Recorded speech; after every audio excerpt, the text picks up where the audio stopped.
মাটির তলে ঢুকলে সেখান থেকে বের করে নিয়ে আসবো। এই যে 1000-2000 লোক টোকায় নিয়ে আসবো, আমরা বাড়িতে বাড়ি থেকে টোকায় নিয়ে আসবো। ওরাই তো বিএনপির মিছিল, বিএনপির কর্মসূচি, আন্দোলনকামী মানুষের যে কোনো ধরনের সমাবেশ তারা অত্যন্ত নির্দয়ভাবে, নির্মমভাবে সেগুলোকে দমন করেছে। এর প্রাইজ হিসাবে, এর পুরস্কার হিসাবে শেখ হাসিনা একের পর এক প্রমোশন দিয়েছেন।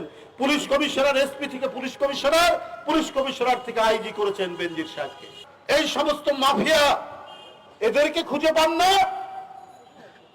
আপনাদের সময় দৃষ্টান্ত হয়েছে, যেটা অবাক করা কাণ্ড, যে সেনাবাহিনীর প্রধান, পুলিশের প্রধান, তারাও যে এমন মাফিয়াতন্ত্রের সাথে যুক্ত, এটা জনগণ কিছুটা জানলেও এত ডিটেলস জানতো না। এরা দমন করেছে আন্দোলন, এরা